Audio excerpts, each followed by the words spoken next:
Ya, langsung saja saya akan memperbarui informasi ini dengan Dirjen Penyelenggaraan Haji dan Umroh Kementerian Agama. Selamat malam Pak Hoirizi Dasir.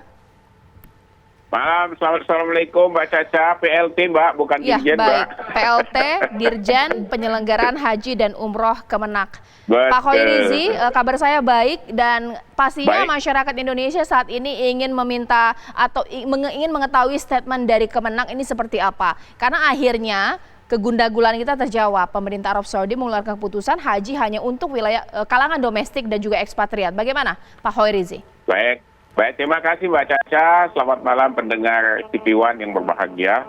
Tentu pertama, pemerintah dalam hal ini Menteri Agama mengapresiasi Kerajaan Arab Saudi sudah menyampaikan keputusan terkait penyelenggaraan haji tahun 2021 ini.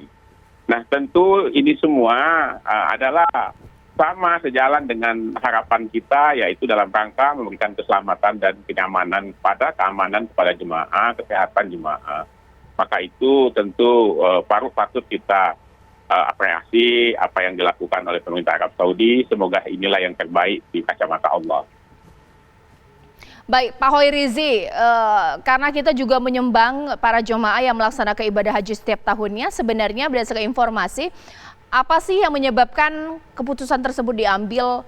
Apakah memang kasus di sana ini cukup tinggi atau juga kekhawatiran karena negara-negara lain punya tren angka kasus yang tinggi sehingga tidak mau mengambil resiko mengambil jamaah dari negara lain, ini bagaimana?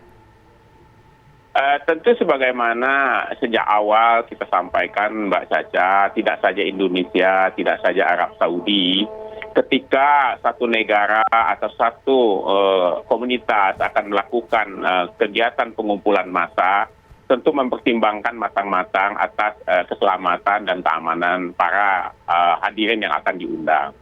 Nah, dari sisi itu apa yang dikedepankan, terus kita sampaikan bahwa yang dikedepankan tentu keselamatan dan keamanan. Kenapa? Sebagaimana kita lihat tren COVID, tren pandemik hari ini kan belum ada tanda-tanda mereda.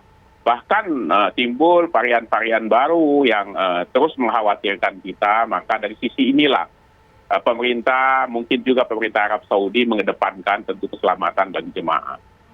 Oke, baik Pak, mengenai batasan umur yang sudah juga dipatok sedemikian rupa begitu spesifik 18 hingga 45, sebenarnya ini akan menjadi acuan juga tidak sih untuk negara-negara mungkin untuk beberapa tahun ke depan jikalau memang kita diizinkan atau bisa dimungkinkan untuk masuk ke sana melakukan ibadah haji, bahwa rentang umur seperti ini akan dipatenkan Pak, bahwa ya ini memang usia yang memang boleh melakukan ibadah haji, bagaimana Pak? Mbak Caca, haji ini kan kegiatan ibadah, kegiatan yang spesialis ya. Tentu pemerintah Arab Saudi setiap akan mengambil keputusan menghitung secara matang.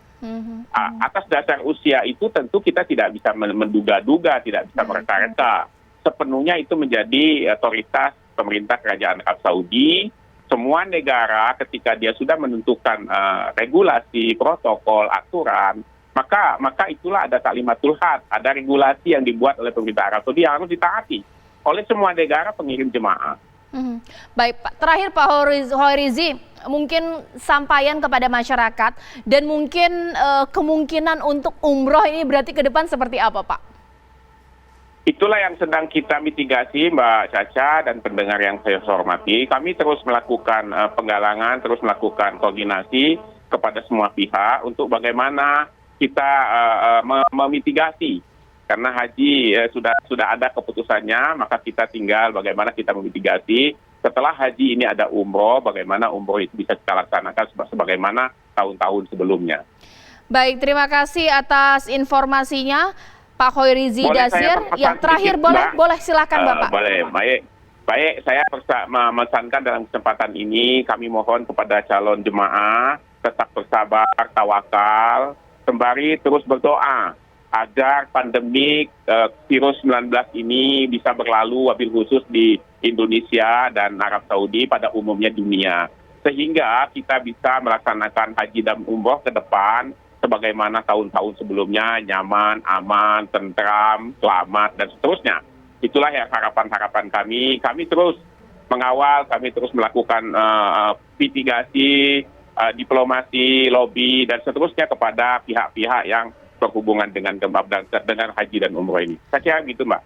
Baik, terima kasih banyak. Amin ya robbal alamin. Terima kasih Pak Hoirizi Dasir, PLT Dirjen Penyelenggaraan Haji dan Umroh Kemenak. Dan pemirsa, usai jeda berikut saya akan hadirkan informasi dan juga sudah saya sampaikan di awal bahwa saat ini angka positif corona menembus angka 1,9 juta kasus, hampir 2 juta kasus. Tingkat kematian di atas 52.000.